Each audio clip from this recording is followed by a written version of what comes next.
Cuban Revolution was an armed uprising against the government of dictator Fulgencio Batista. Led by Fidel Castro, the revolt saw Castro installed as the country's prime minister and later president.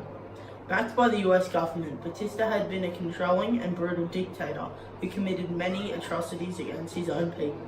And so, Castro fought for the freedom of his people. Ironically, during his almost 50-year rule, thousands of Cubans were incarcerated, intimidated, harassed, and repressed. What was the impact of the Cuban Revolution on Cuban society? This source is from the time of when Fidel Castro and his supporters overthrew the Batista government. The photo illustrates the deep sentiments held by many people around the time of the Cuban Revolution. There's no doubt that Batista wasn't liked by society and that he committed heinous acts against his people. It also indicates that the country was ripe for revolution and can be corroborated by others, making it more reliable to our investigation. This source from famous, well-renowned author Alistair Cooke was released across New York on the 2nd of January 1959, a day after the end of the Cuban Revolution. It shows the perspective of the Cuban Revolution from an American point of view. This also details what Castro proposed at the time to Cuba.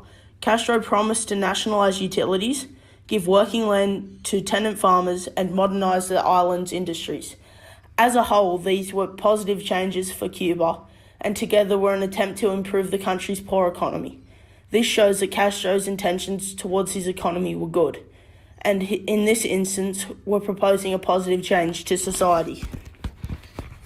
Bearing 26th of July banners, joyous followers of Fidel Castro sweep triumphantly through the Cuban capital hours after their rebellion had toppled the regime of Fulgencio Batista.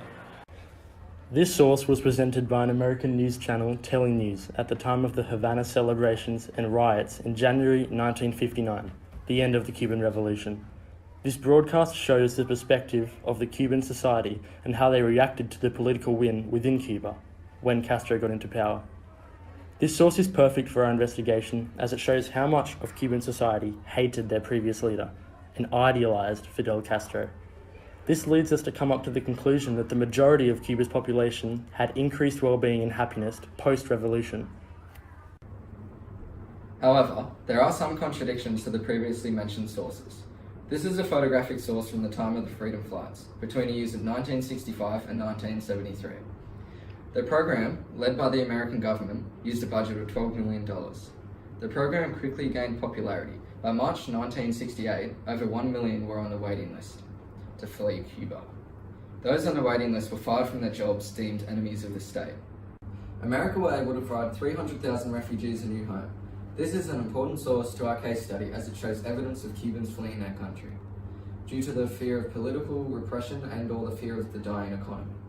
This is a helpful photo as it shows the perspective of the Cubans on the Freedom Flights and helps us to answer our inquiry question.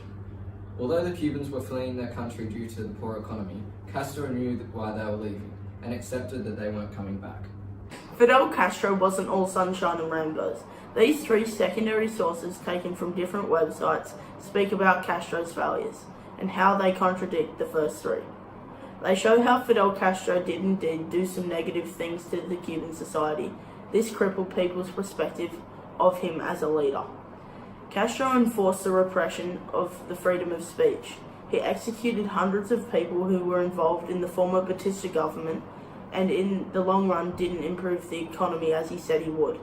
This led to many people scrabbling for decent food and desperate for better living standards.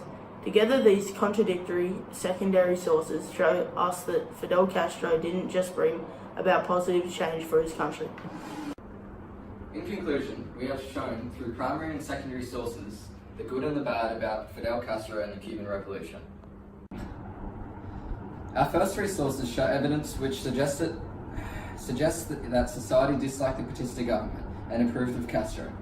They also show that Castro had good plans to change Cuba for the better. However, the four sources which followed show that Castro wasn't as good as he had been made out to be.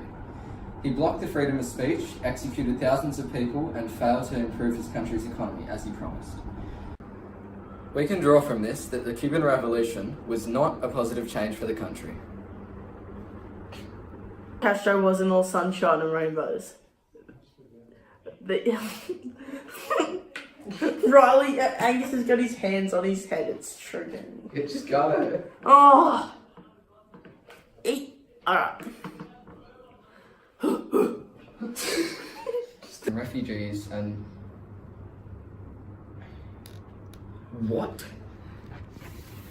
300,000 refugees. Cuban Revolution wasn't a positive change for the country. Get your mitts off it, brah. Alright, let's go. I'm gonna take my horse to Let's go. It's Gleason on a Go. Sunday morning. Against the government of the dictator. Oh, Who cares? Let's go. You don't have to... We don't have to comment every time someone stuffs up. You just restart. Really, this... Okay, I'm going now. Yeah, I'm gonna take my horse to the old town road. I'm gonna ride till I can't no more. I'm gonna take my horse to the old town road. I'm gonna ride till I can't no more. I got the horses in the bag, horse stock is attached.